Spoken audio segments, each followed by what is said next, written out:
नमस्कार दोस्तों, स्वागत है आप सभी का आपके YouTube चैनल शिक्षा शास्त्री में। दोस्तों, आज हम लोग बात करेंगे दर्शन के अंग और शिक्षा के बारे में, branches of philosophy and education. तो दोस्तों, आज के वीडियो को शुरू करते हैं। सबसे पहले बात करते हैं कि पार्ट ऑफ फिलॉसफी या ब्रांचेज ऑफ फिलॉसफी क्या होता है। इसमें 3 अंग होते हैं मुख्य रूप से: मेटाफिजिक्स, तत्वमीमांसा, ज्ञान मीमांसा और मूल्य मीमांसा। ज्ञान मीमांसा एपिस्टेमोलॉजी और मूल्य मीमांसा एक्सियोलॉजी। मूल्य मीमांसा के अंतर्गत ही हम नीति मीमांसा को और सौंदर्य शास्त्र को भी देखते हैं। कुछ दार्शनिक जो है तर्क मीमांसा को अलग रखते हैं, जिसको हम लॉजिक के रूप में जानते हैं। परंतु शिक्षा के दृष्टिकोण से तत्व ज्ञान और मूल्य की समीक्षा की जाती है, विवेचना की जाती है। तो हम सबसे पहले तत्व मीमांसा की बात करते हैं, मेटाफिजिक्स की। अंग्रेजी के मेटाफिजिक्स तत्व मीमांसा शब्द को ग्रीक भाषा से लिया गया है, जिसका शाब्दिक अर्थ मेटा का मतलब होता है परे या बियॉन्ड, तथा फिजिक्स का अर्थ होता है स्वभाव या प्रकृति।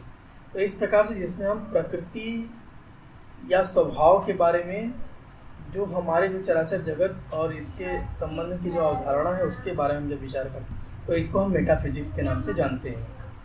अरस्तु ने फिजिक्स पर लिखी अपनी दर्शन की पुस्तक के अंतिम अध्याय को मेटाफिजिक्स का नाम दिया था। इसी कारण यह शब्द प्रचलित हो गया। इसी से मिलता जुलता शब्द होता है ऑन्टोलॉजी, भी प्रयुक्त होता है। ग्रीक भाषा में ऑन्टो का अर्थ होता है होना। ऑन्टोलॉजी को हिंदी में अस्तित्ववाद के रूप में भी हम समझ सकते हैं। तत्व मीमांसा की प्रमुख समस्याएं क्या क्या होती हैं, इसके बारे में चर्चा करते हैं। तत्व मीमांसा के अंतर्गत दर्शन में कुछ गूढ़ प्रश्नों के बारे में चर्चा करता है कि जैसे मनुष्य क्या है, ईश्वर क्या है, सत्ता क्या होता है, जगत क्या होता है, द्रव्य क्या है, आत्मा और परमात्मा क्या होते हैं, इन दोनों के बीच में क्या संबंध है, सत्य क्या है, विश्व एक है या अनेक है, इसके विभिन्न रूप कौन कौन से हैं, काल और आकाश क्या होता है, प्रयोजन और लक्ष्य क्या है, इनके बीच का पारस्परिक संबंध क्या है। इस प्रकार से हम देखते हैं कि मनुष्य की निरपेक्षता, सापेक्षता, उसके नियतिवाद, सत्ता मीमांसा को समझने का प्रयास हम तत्व मीमांसा के अंतर्गत करते हैं। हम लोग बात करते हैं कि शिक्षा में तत्व मीमांसा की क्या भूमिका होती है। Professor LK. वुड और अन्य भी जो दार्शनिक हैं, शिक्षा दार्शनिक, उनका मत है कि जो हमारी आत्मा, ईश्वर और जगत संबंधी धारणाएं होती हैं वही हमारे शिक्षा के अंगों को निर्धारित करती है। शिक्षा के कारक या अंग के संबंध में मैंने पिछला वीडियो बनाया था, जिसका लिंक आपको डिस्क्रिप्शन में दे दूंगा। आप उसको शिक्षा के अंग को देख सकते हैं। यहाँ पे हम लोग बात करेंगे दर्शन के अंग का शिक्षा के अंगों पर क्या प्रभाव पड़ता है। तो जो शिक्षा में तत्व मीमांसा है वो शिक्षा के लक्ष्य और उद्देश्य को प्रभावित करती है, शिक्षा की प्रक्रिया को प्रभावित करती है। तत्व मीमांसा की अवधारणा का ही प्रभाव हमारे पाठ्यक्रम के विकास पर पड़ता है, शिक्षण की विधियों और प्रविधियों पर पड़ता है। शिक्षक की भूमिका और छात्रों के संबंध में भी तत्व मीमांसा का प्रभाव दिखाई देता है। जैसे अगर हम देखना चाहें कि ईश्वर और जगत के संबंध में अगर हमारी जो संकल्पना है वो भौतिकवादी है, तो छात्र को भी हम भौतिकवादी मानेंगे, छात्र शिक्षक संबंध को भी भौतिकवादी रूप में रखेंगे। अगर यह हमारी आध्यात्मिकता से संबंधित है तो हम ईश्वर के रूप के हम अध्यापक को और छात्र दोनों को समझेंगे और दोनों के बीच में उसी आत्मा को समझ पाएंगे। इसी प्रकार हमारे छात्र शिक्षक संबंध, पाठ्यक्रम, शैक्षिक मूल्य भी हमारे तत्व मीमांसा से प्रभावित होते हैं। अब हम लोग बात करते हैं दूसरे ब्रांच की, एपिस्टेमोलॉजी, ज्ञान मीमांसा के बारे में। अंग्रेजी का एपिस्टेमोलॉजी शब्द ग्रीक भाषा के एपिस्टीम शब्द से बना है, जिसका अर्थ होता है ज्ञान प्राप्त करना अथवा जान। दर्शन शास्त्र की इस शाखा में ज्ञान की उत्पत्ति, उसकी संरचना, प्रकृति, उससे प्राप्त करने की जो विधियां हैं, उसकी वैधता की सीमाओं के बंधन में हम इस संबंध में परिचय प्राप्त करते हैं। सत्य क्या है, उस तक कैसे पहुंचा जाता है, यह जानकारी जिन विधियों के द्वारा संभव है उस पर रोशनी डालना ज्ञान मीमांसा का मुख्य प्रयोज्य होता है। इमैनुअल कांट एक जर्मन दार्शनिक थे जिन्होंने ज्ञान मीमांसा के क्षेत्र में एक स्थायी और महत्वपूर्ण योगदान दिया है। उनकी विषय सामग्री ज्ञान की प्रक्रिया, लक्ष्य, दशाएं, प्रणालियाँ, प्रामाणिकता और भ्रांतियाँ, ये सभी हम ज्ञान मीमांसा के अंतर्गत देखते हैं। इन्हीं सबका विवेचन किया जाता है।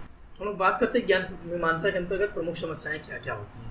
इसके अंदर हम किन किन प्रयोज्य प्रश्नों पर विचार करते हैं। तो सबसे पहले हम इसमें विचार करते हैं कि ज्ञान क्या है, ज्ञान प्राप्ति के साधन क्या हैं, ज्ञाता में और ज्ञेय में क्या संबंध है, यानी कि जो जानने वाला है और जिसको जानना जा रहा है उन दोनों के बीच में क्या संबंध है। ज्ञान की सत्यता और असत्यता को कैसे निर्धारित किया जाएगा, ज्ञान प्राप्त करने की प्रक्रिया क्या है, ज्ञान की सीमाएं क्या है, ज्ञान के स्रोत कौन कौन से हैं, वो स्रोत कौन कौन से हैं जिनके माध्यम से हम ज्ञान प्राप्त करते हैं, ज्ञान का स्वरूप क्या होता है, क्या ज्ञान की अंतर वस्तु बाह्य वस्तु है या उससे वह भिन्न होती है, हम कैसे जान सकते हैं कि ज्ञान वस्तु का यथार्थ ज्ञान ही है। कई बार हम प्रमा और अप्रमा, यथार्थ ज्ञान और वास्तविक ज्ञान के बीच के अंतर को जानने का भी प्रयास करते हैं।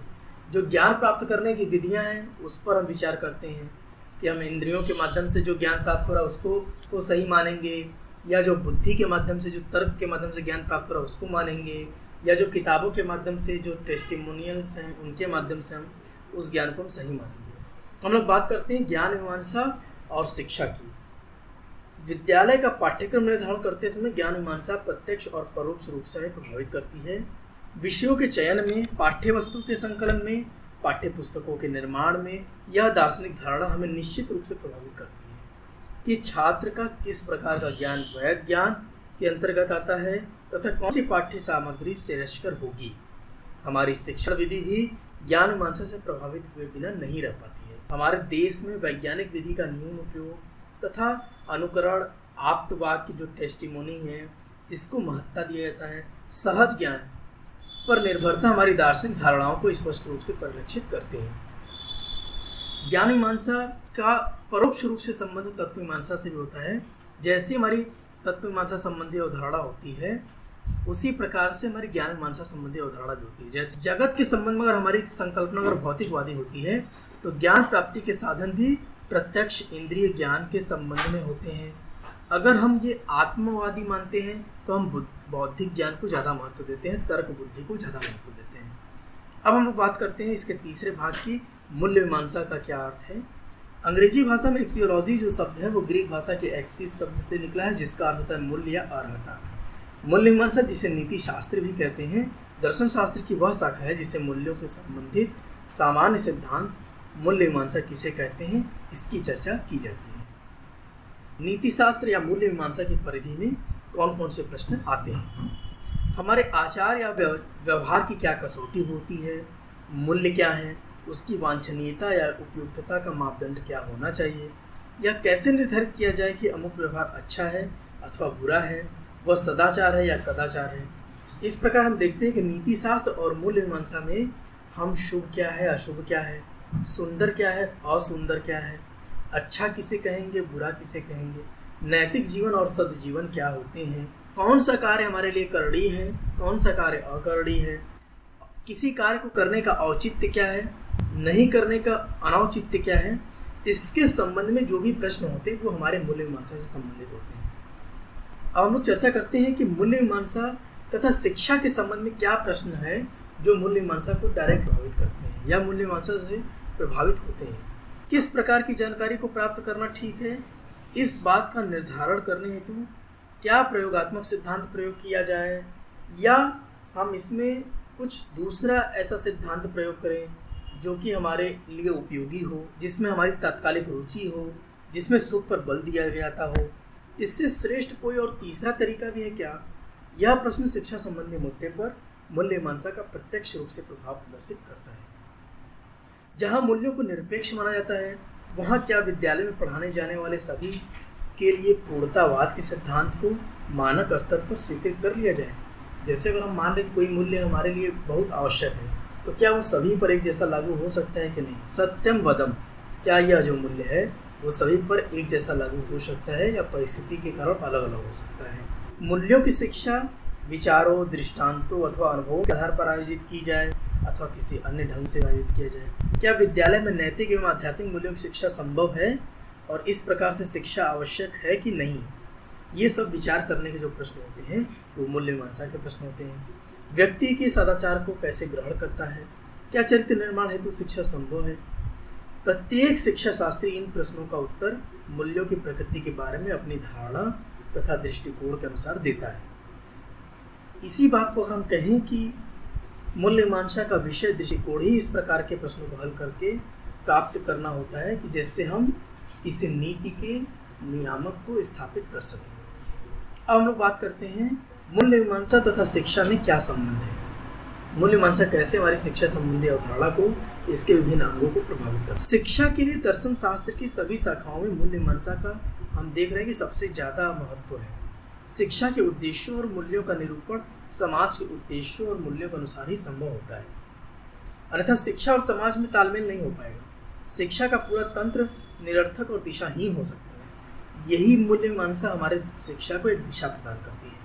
स्वस्थ और अर्थपूर्ण शिक्षा वह होती है जिसके अंतर्गत पढ़ाए जाने वाले जो विषय होते हैं, पाठ्य वस्तु होते हैं तथा उनकी जो दिशा और सामर्थ्य होता है, समाज की आवश्यकताओं और आकांक्षाओं के प्रति न केवल संवेदनशील होता है अपितु उसके मूल्यों और लक्ष्यों के अनुकूल ढल सकने की क्षमता भी मूल्य मीमांसा में होती है।